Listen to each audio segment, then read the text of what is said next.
Spotlight.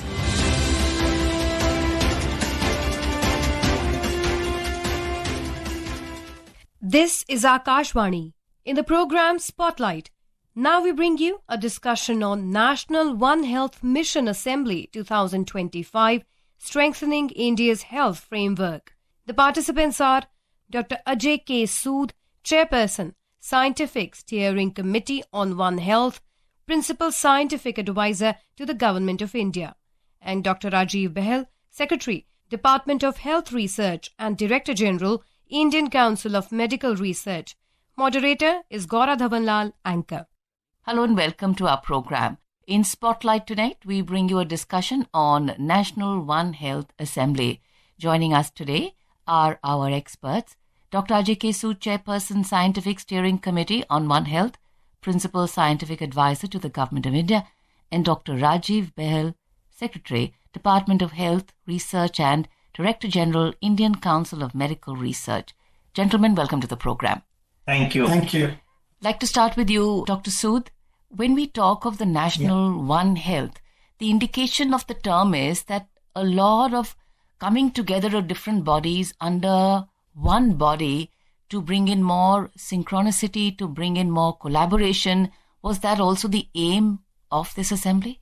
Absolutely. This assembly was a collective journey towards an integrated and science-led as well as future-ready health architecture of our country. It brought together human health, livestock health and wildlife health as well as environment together on the same platform in a coherent manner so that there are no gaps when the diseases they travel across these sectors and we have a collective response. This we have learned very well from our experience in COVID-19 that diseases do not remain confined to a single sector. They really travel across, and this is why we need this holistic approach to be ready and actually prevent the future pandemics. So the idea is not only to respond when something happens, but also to prevent as much as we can and make sure that the country is ready for any eventuality. So this was the theme, and rightly said, it brought all the players together. Right. Just to add what the different departments bring, they bring together integrated surveillance.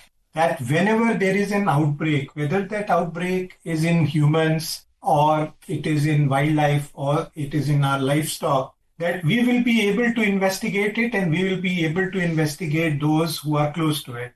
Which means that even if something has happened to our livestock and they are falling ill, not only will we find immediately what is the cause of that infection, but also if that infection has now come to those who were handling those animals. And then we are also able to see whether it is any other sector like wildlife, and we do that integrated surveillance. Similarly, whenever there is a countermeasure that we are making, whether it is a diagnostic, whether it is a vaccine or a treatment, we will make sure that we are not only protecting humans, but we are also protecting our wildlife and we are protecting our livestock because that is the economy of the country as well. Right. So this is the kind of thought behind this One Health mission and the thought behind the assembly that just happened. Right. So Dr. Bahl, please do help us understand that India, when we talk of One Health, and I think health is a priority, we are looking at India becoming a developed nation. That's the aim, that's the goal. The Prime Minister has definitely envisioned it. But when we talk of health, that's an area where we have a huge population and livestock to look after. When the last mile delivery, the last mile efficacy and the last mile impact of the delivery of any health service, how does this assembly and mission help? First, coming to your first part of the thing that you asked, the question that you asked, you are absolutely correct that we have learned one thing from the past. All outbreaks, pandemics, if I look at in the past 100 years, their new diseases have all come to humans from either wildlife like HIV or coronavirus or from our livestock like swine fever, swine flu, etc., or avian influenza. And this is so important for a country like ours to be fully prepared for such an emergency. We need to work together towards having this from the community level right up to the central government. And this One Health mission is not merely a coming together of central government departments. It is a coming together of all states along with it. We are looking at the district level and looking at each district, but we had a huge discussion and a whole session on community engagement. There were about 1,000 young people, school students, college students, who were part of this assembly, and we wanted to tell them and give them that message. And this will be amplified through all the future connects, that it is for the people to recognize. Our power is with the people. If any untoward incident happens or a cluster of events happen, we, with our large population, as you said, can only be looking at it if our communities are engaged and they immediately work with the authorities. So we are not looking at our population as the last mile,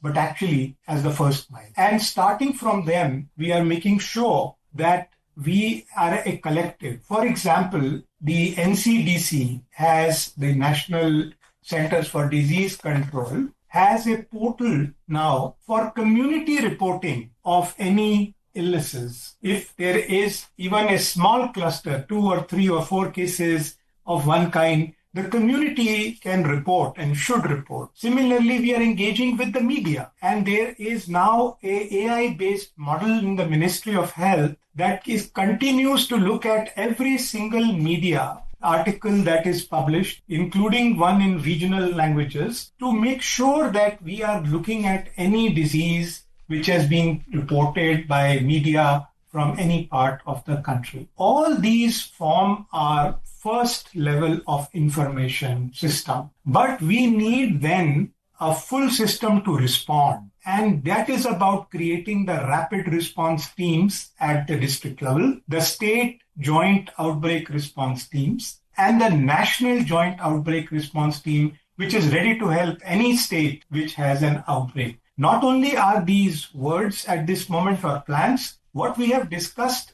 at this assembly is what has happened in the last 1 year, where several such outbreaks were investigated in exactly the manner that I told you. This is one side of the surveillance, but there are other parts of the mission which we'll answer in the subsequent questions. Yeah, Right. so adding to here in this particular assembly, we released a standard operating process for handling such a thing by the states. So that report was released, which is pretty elaborate on what needs to be done, in what manner and who will respond. So all that was released in this assembly. What it means is that a lot of homework has gone behind this. Now, few states are already on board with us, and all the other states are being approached, and union territories, of course, to really be a part of this. And good news is that there is a lot of acceptability and enthusiasm in our states to really take it up. Right. So this, along with the involvement of youth, is the one which we think will be a very important factor. Right. Dr. Sood, you did add to Dr. Bahl's point, but we work with the community. The community is also very sensitive, can get very cynical, can also actually wonder where are government initiatives taking everybody unless their involvement is very, very clear and feedback is listened to.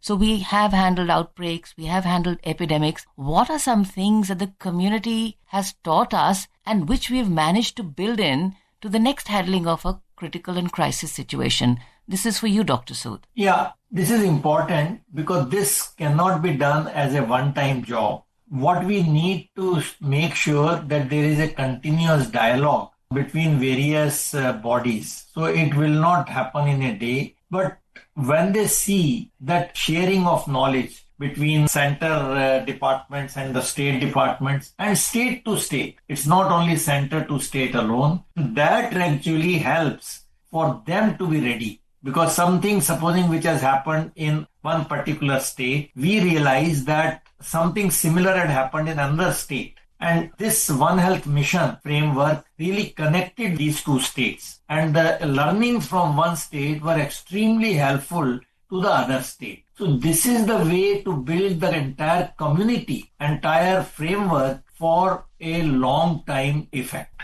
So this will not happen just by saying it, but we need to make sure that the framework we put has a practical advantage for the states and the union territories. Absolutely. In fact, you did mention the power of dialogue. I'd like to bring in Dr. Bahl here. The power of dialogue, the power of districts, various level administrations and states and centers communicating, keeping the community's interest in mind, and the sharing of best practices. This happens as a regular feature across the country. So just to continue this answer about the community and its involvement, I'd like to start with an example.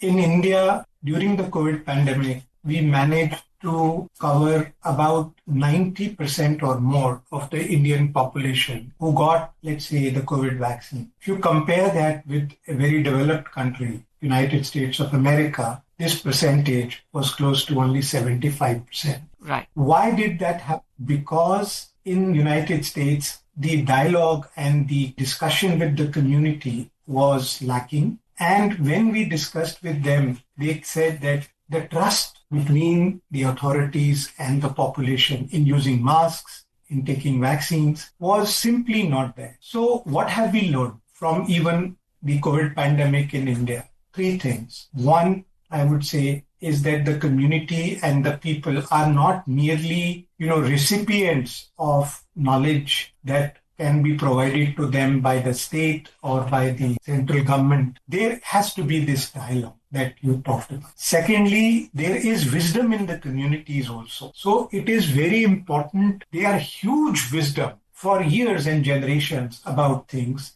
There may be a few things that are not in consonance with science, but it is always good to start with the wisdom that is actually good and is correct. And after that, if there is something, 1 or 2 small things that need to be changed, that can be discussed, and then the community will. The third thing is, even for those things, the community itself provides an answer. That how should this be communicated to the community? If we keep that dialogue in a way that the community will understand, and they will suggest that don't tell us like this, but tell us like that. For instance, when I was working in child health, when I spoke with mothers and we used to go and say this will prevent death, we were told by the community, we know, but please don't talk about death, because no mother would like to even think about a child death. Just say that this will keep your children healthy and this will make your children smarter if it is something which improves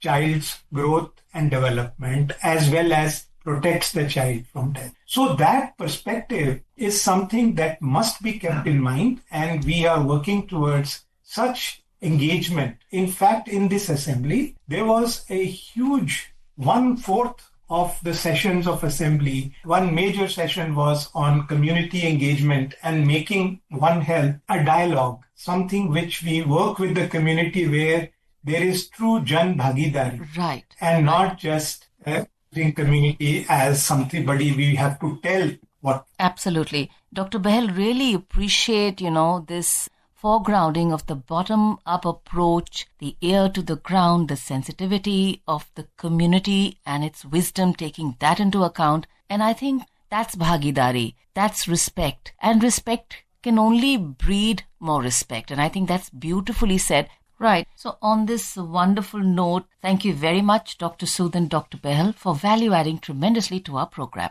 Thank you. You were listening to a discussion on National One Health Mission Assembly 2025, Strengthening India's Health Framework. The participants were Dr. Ajay K. Sood, Chairperson, Scientific Steering Committee on One Health, Principal Scientific Advisor to the Government of India, and Dr. Rajiv Bahl, Secretary, Department of Health Research and Director General, Indian Council of Medical Research. Moderator was Dhawan, anchor.